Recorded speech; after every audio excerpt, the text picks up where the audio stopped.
Okay, next stop is the Catacombs. To get there, we have to go through the Snoring Church and down to this cemetery.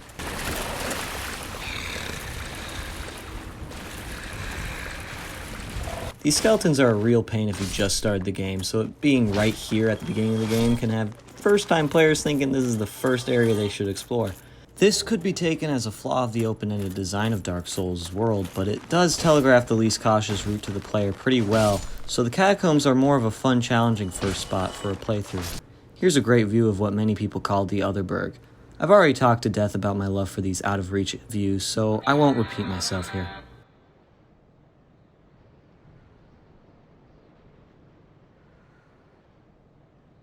I'm going to do something I rarely do, and that's to talk about a technical element of the game. The Catacombs entrance highlights how this game goes about lighting different areas. You can see the game literally changing filters.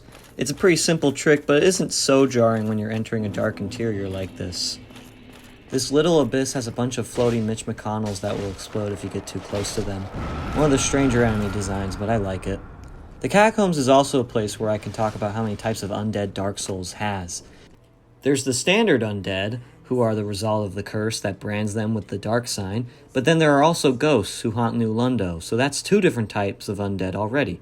But then you go down here in the bone zone, and now we have resurrected skeletons, but they are, I guess, more like puppets, and their bones are just repurposed by necromancers, who are also undead, by the way. 3 different undead that come back to life for 3 different reasons. If anything, this just goes to show you the sorry state this world's in. The Catacombs is as close as this game gets to a dungeon, with the main gimmick revolving around these levers, which is established at the entrance of this place.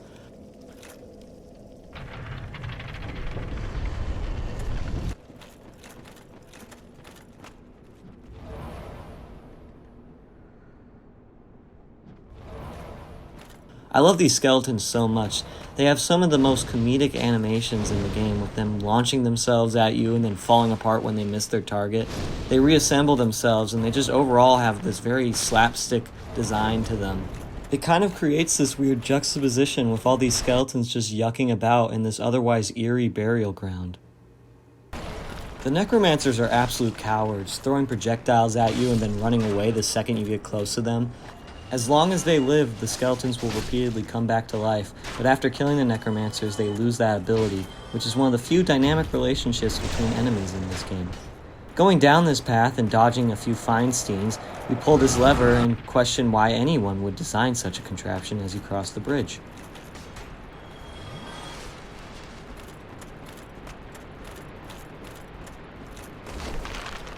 This secret was one I didn't discover until long after my first playthrough, and it adds to the verticality of this level.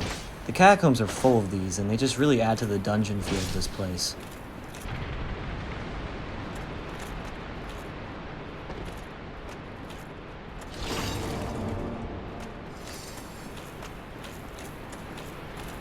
Another secret bonfire. This is definitely a top 3 contender for coziest bonfire in the game. Down this way, we have what I believe to be one of the only normal breakable walls that isn't an illusory one. Down this path into the bone zone, we grab a long-term investment. Here's one of the few instances of the developers leaving a message to help players, and it is completely useless. I love the way the demon emerges from the dark. This item it's guarding grants us access to a secret in the coffin.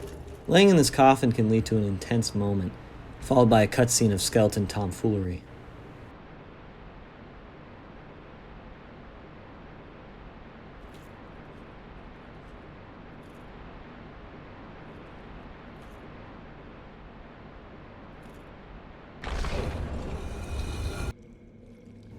There is no fanfare to finding the secret Gravelord Covenant. You just stumble upon it and you can swear your allegiance to the Gravelord Nito, the first of the dead. The mechanics around this covenant are very interesting, and I will save it for a later section dedicated to all the covenants. So all you need to know right now is that it is really cool. And you get a free sword out of it, so... Back on the main path, we descend even further and further. The Catacombs are hardly a difficult level to take on, but I think that...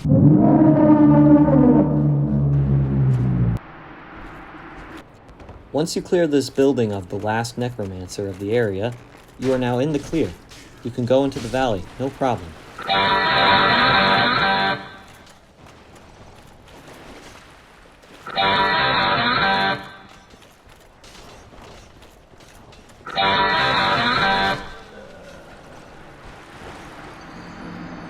The bone wheel is by far the most infamous enemy in this game, and for good reason.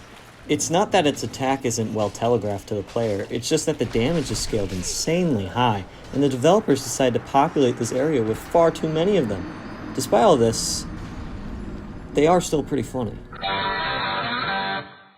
Before we round out this area with its boss, I just want to sum up everything I love about the Catacombs.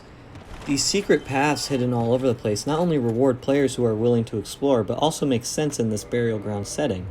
The architecture can be really jarring in the way you go up and end up further down than you were originally. It not only disorients you, but it makes the architecture itself feel hostile towards you. There's always something lurking in the dark. You have to brave that dark and forge your own path through this long, winding level. Or you could just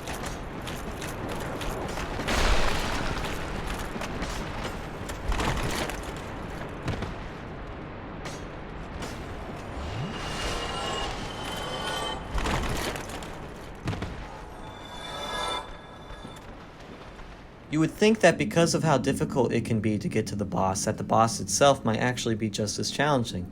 But Pinwheel is not that. He is this game's punching bag, and looking at his design, that is hardly an allegory.